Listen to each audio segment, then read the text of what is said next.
Hi guys, स्वागत है आपका एक और नई वीडियो में। तो फिर से हम लोग आ चुके हैं बहुत सारी इंपॉर्टेंट न्यूज़ के साथ। तो भाई जिसके हम लोग इंतज़ार कर रहे थे उसके ऊपर बहुत बड़ी अपडेट निकल के आ चुकी है, जो कि है वाशिंगटन सुंदर की खबर। तो अश्विन के यूट्यूब चैनल पे ये बातें हो रही थी, जहाँ पे एक इंसान ने कंफर्म किया, एक पैनलिस्ट था उसने बताया कि भाई हाँ उसकी बात हुई है, ये है वो है, और कंफर्म हो गया कि भाई सुंदर आ सकते हैं। तो इसके बारे में बात करने वाले हैं कि भाई क्या इसमें सच्चाई है कि या फिर नहीं। और हाँ ये भी देखेंगे कि भाई सुंदर अगर आते हैं तो खेलेंगे कहाँ, टीम में उनकी जगह कहाँ बनती है। तो पूरी एकदम अच्छी तरीके से हम लोग देखने वाले हैं, क्या उनको लेना भी चाहिए या फिर नहीं, इन सब चीज़ों के बारे में बात करने वाले हैं। फिर बात करेंगे जो थोड़े ट्रेड रूमर्स थे, आपने सुना होगा, मतलब ब्रेविस, बेथेल, लिविंगस्टन, रचिन, इन सब को लेकर उसके बारे में थोड़ी सी बात करने वाले हैं। और हमारा फिनिशर कौन हो सकता है, ये सबसे बड़ा सवाल है कि भाई किसे फिनिशर बनाना चाहिए चेन्नई सुपर किंग्स को। और ये डिपेंड करता है वाशिंगटन सुंदर के ऊपर भी। अगर मान लीजिए वो टीम में आते हैं तो हमें थोड़ा और सोचना होगा, थोड़ा दूसरे तरीके से प्लान बनाना होगा। उसके ऊपर हम लोग बात करने वाले, मैं आपको समझाऊंगा एकदम अच्छी तरीके से। आप चिंता मत करिए, बहुत आसान में बना दूंगा। और हाँ थोड़ी सी बात टीम इंडिया के बारे में भी करने वाले, क्योंकि शानदार जीत थी, थोड़ा बात करेंगे उसके बारे में, बहुत मज़ा आने वाला है। तो पूरी वीडियो ज़रूर देखिएगा। और हाँ अगर आपको वीडियो अच्छी लगे तो भाई लाइक ज़रूर कर दीजिएगा। और ऐसी ही वीडियोस के लिए भाई चैनल जरूर सब्सक्राइब कर लीजिएगा, क्योंकि आपको पता है कि भाई बहुत करीब आ रहा है जो रिटेंशन का डेडलाइन है, और ऑक्शन की भी डेट काफ़ी करीब आ रही है। तो सब्सक्राइब करके रखिए ऐसी ही वीडियोज़ के लिए। और हाँ टेलीग्राम ज्वाइन करना मत भूलना, क्योंकि आज मैच होने वाला है भाई, न्यूजीलैंड वर्सेस इंग्लैंड, जिसमें हमारे चेन्नई सुपर किंग्स के प्लेयर्स खेलने वाले हैं। तो प्लीज़ ज्वाइन कर लीजिए, आपको डिस्क्रिप्शन में लिंक मिल जाएगा, कमेंट बॉक्स में आपको लिंक मिल जाएगा, कहीं से भी आप ज्वाइन कर सकते हैं। तो चलिए फाइनली अब इस वीडियो को शुरू कर लेते हैं। तो सबसे पहले हम लोग बात कर लेते हैं जो ट्रेड रूमर आपको सुनाई दे रहा होगा, जिसके ऊपर कई सारे सवाल मुझसे पूछे जा चुके हैं पिछले 4-5 दिनों में, कि भाई क्या बेथेल, लिविंगस्टन, ब्रेविस, रचिन, इन सब का स्वैप हो सकता है आरसीबी से। ये मतलब बहुत सारे सवाल मेरे डीएम में भी आ चुके हैं, तो मैं आपको उसके ऊपर बताने वाला हूँ। तो अगर मैं डायरेक्टली आपको बताऊँ तो भाई आप ऐसा सोच भी कैसे सकते हैं, चेन्नई सुपर किंग्स आपको लगता है कि भाई ब्रेविस को देने वाली है, वो भी बेथेल या फिर लिविंगस्टन के लिए। मतलब सोचना भी मतलब क्राइम होना चाहिए, आपको जेल में बंद होना चाहिए अगर आप ऐसा सोच भी रहे हैं। प्लीज़ भाई ये जो खबरें निकल के आ रही हैं, जैसा कि मैं बार बार आपसे बता रहा हूँ, पिछली वीडियोज़ में भी मैंने बताया है कि ये सारा मतलब आप कह सकते हैं कि भाई टाइम का फ़ायदा उठाया जा रहा है, कि जिस तरीके का ये टाइम इस समय चल रहा है, इसमें आप कोई भी खबर छोड़ देंगे, थोड़ा सा बड़ा आपका हैंडल है तो भाई मतलब ये न्यूज़ पॉप हो जाएगी, सबको पता है। कोई भी ट्रेड की न्यूज़ आप छोड़ देंगे, और इस समय आ ही रहा है टाइम ये रिटेंशन का, ट्रेड्स का, तो भाई आपको पता है कि भाई ब्लो अप तो करने ही वाला है। इसी वजह से इसी टाइम का फ़ायदा उठाकर लोग कुछ भी न्यूज़ बना रहे हैं, जो भी मतलब उनको लग रहा है कि भाई हाँ ऐसा हो सकता है, थोड़ा बहुत सोच साच के, और लोग उस पर विश्वास भी कर ले रहे हैं, जिसकी वजह से भाई मेरे से इतने सारे सवाल भी पूछे जा रहे हैं। तो मैं आपको जैसे पिछले वीडियो में बताया था कि भाई जब तक हम लोग ना बोलें, या फिर कोई बड़ा चैनल जिसके ऊपर आप विश्वास कर सके वो ना बोले, तो आप उसके ऊपर विश्वास मत करिएगा। ये ट्रेड बिल्कुल नहीं होने वाली, इसको आप अपने दिमाग से निकाल के फेंक दीजिए। फिर हम लोग आगे बढ़ते हैं, बात कर लेते हैं वाशिंगटन सुंदर के बारे में। तो भाई अश्विन के चैनल पे बात कर रहे थे कुछ लोग, जहाँ पे एक आदमी ने बताया कि भाई उसका एक दोस्त है गुजरात टाइटंस में, और वो प्लेयर है गुजरात टाइटंस का। उसने बताया है उससे कि भाई वाशिंगटन सुंदर का जो ट्रेड है वो ऑल कैश डील हो चुका है चेन्नई सुपर किंग्स से, और 14 नवंबर को ये अनाउंसमेंट हो सकती है, ऐसी खबरें निकल के आई। तो वहाँ पे मतलब उन्होंने कंफर्म कर दिया कि भाई हाँ ऐसी ऐसी बात है, और आप इस पर विश्वास कर सकते हैं। और हमने पिछली वीडियो में बताया था कि भाई जब लोकल न्यूज़पेपर्स कुछ ऐसा मतलब रिपोर्ट करते हैं तो आप उसके ऊपर विश्वास कर सकते हैं। और मैंने 2-3 एग्जांपल्स भी दिए होंगे, अगर आपने पिछली वीडियो नहीं देखी तो प्लीज़ जाके ज़रूर देखिएगा उसको। तो हाँ ये कुछ खबर निकल के आई, तो अगर इनकी हम लोग मान के चलें तो वाशिंगटन सुंदर चेन्नई सुपर किंग्स में 2026 में खेलने वाले हैं। अब एक ऐसी डील है, मेरे हिसाब से काफ़ी शानदार डील है। 3.2 करोड़ या फिर जितने में मान जाते हैं वाशिंगटन सुंदर या फिर गुजरात टाइटन जितने में मान जाती है, उतना हम लोग पैसा देने को तैयार हैं। मतलब 3.2 करोड़ से ज़्यादा तो नहीं होगा, इससे कम ही हो सकता है। मान लीजिए 3.2 ही करोड़ होता है, तब भी हमारे लिए काफ़ी अच्छी डील ये हो सकती है, क्योंकि वाशिंगटन सुंदर one of the best allrounders मुझे लगता है आने वाले समय में होने वाले हैं। तमिलनाडु के हैं, थोड़ा कल्चर भी समझते हैं चेन्नई सुपर किंग्स का, तो ये मेरे हिसाब से काफ़ी बेटर डील है।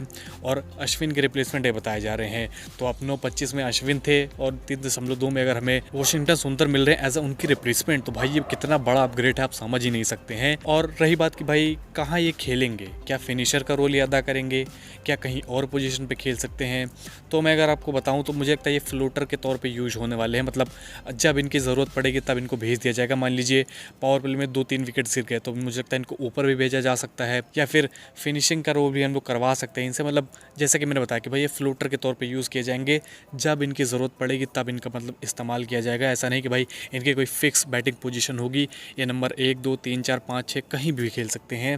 मेरा ये कहने का मतलब है।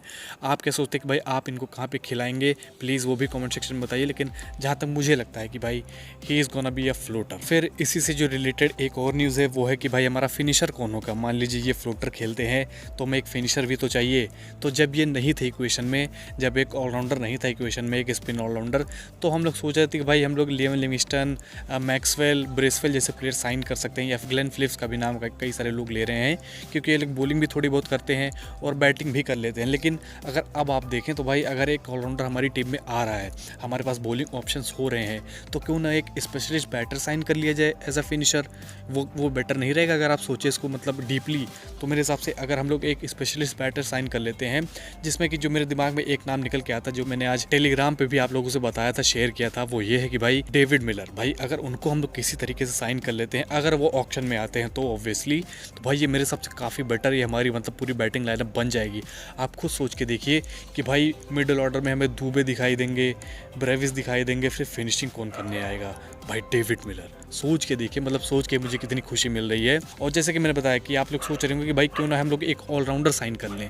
तो भाई ऑलराउंडर अब मैं इसलिए नहीं सोच रहा हूँ क्योंकि वॉशिंगटन सुंदर ऑलरेडी हम लोग अपनी टीम में शामिल कर ही रहे हैं। तो कितने बॉलिंग ऑप्शन हमें, मतलब मुझे नहीं लगता कि भाई इतने सारे बॉलिंग ऑप्शन हमारी टीम में होने चाहिए, क्योंकि हमने पिछले कुछ सीजन्स में देखा, जब से ऋतुराज गायकवाड़ जो कैप्टनसी आई है, हमने इतना बॉलर से उसको यूज़ होते हुए नहीं देखा। यहाँ तक कि हम लोग दुबे का भी यूज़ नहीं करते हैं, तो इतने सारे बॉलर्स भर के कोई फायदा नहीं है। पिछले सीजन में भी हमने देखा कि भाई जडेजा तो मतलब बॉलिंग ही नहीं कर पा रहे थे पूरी। जहाँ तक मुझे लगता है कि भाई एक स्पेशलिस्ट बैटर ही साइन करना चाहिए, और मिलर से बेटर मेरे सबसे कोई ऑप्शन नहीं हो सकता है। उनके ऊपर हमें डाउट भी नहीं करना चाहिए। लेकिन लोगों के मन में एक और ये सवाल आता है कि भाई मिलर को क्यों साइन करना है, इतनी उम्र उनकी हो गई है, क्यों ना एक यंगस्टर में हमें इन्वेस्ट करना चाहिए। जैसे कि सलमान निज़ार की बात लोग करेंगे, वंश बेदी की बात करेंगे, या फिर कोई और ऐसा मतलब अपकमिंग बैट्समैन आ रहा हो एज अ फिनिशर, उसकी लोग बात करना चाहेंगे, मुझे पता है। तो भाई मेरा उसके ऊपर एक पॉइंट है कि भाई मेगा ऑक्शन 2027 में आने वाला है। एक सीज़न हमें मतलब खेलने को मिलेगा, उसी के अंदर हमें एक शानदार टीम भी बनानी है और आईपीएल भी जीतना है। तो क्यों ना एक इस्टेब्लिश्ड बैटर हम लोग साइन कर लें, जो कि हमें इस सीज़न में मतलब अच्छा करके दे दे, और फिर उसके बाद तो मेगा ऑक्शन आ ही रहा है। तो भाई हमें इतना चिंता करने की ज़रूरत नहीं। मुझे लगता है कि भाई हमें अभी प्रेजेंट का देखना चाहिए, ना कि फ्यूचर का। फ्यूचर ऑब्वियसली हम लोग देख रहे हैं क्योंकि हमारे पास बहुत सारे यंगस्टर प्लेयर्स हैं, तो भाई उनको हम लोग मतलब बैकअप में रखते हैं। लेकिन अभी के हिसाब से अगर मैं चलूँ तो मुझे लगता है कि एक स्पेशलिस्ट बैटर होना चाहिए, इस्टेब्लिश्ड बैटर होना चाहिए, प्रूवन बैटर होना चाहिए, जो कि हमें इस सीज़न मतलब अगले सीज़न मतलब अच्छी तरीके से हमारी नैया पार लगा दे। फिर 2027 के बाद जब मेगा ऑक्शन हो जाएगा तो उसके बाद हम लोग नई टीम बनाने ही वाले हैं। तो क्यों हम लोग इतना मतलब दिमाग खर्च करें कि भाई हमें अभी से तैयारी करके चलनी होगी, यंगस्टर को ग्रूम करना होगा ताकि हमारा जो फ्यूचर है वो सिक्योर हो सके। सारा टीम का कॉम्बिनेशन मेगा ऑक्शन में बिगड़ जाना है, आपको पता है। तो क्यों ना जो सीजन आ रहे हैं मेगा ऑक्शन से पहले हम लोग उसमें इन्वेस्ट कर लें। आप क्या सोचते हैं इस मतलब पूरे प्लान पे, प्लीज़ मुझे कमेंट सेक्शन में बताइए।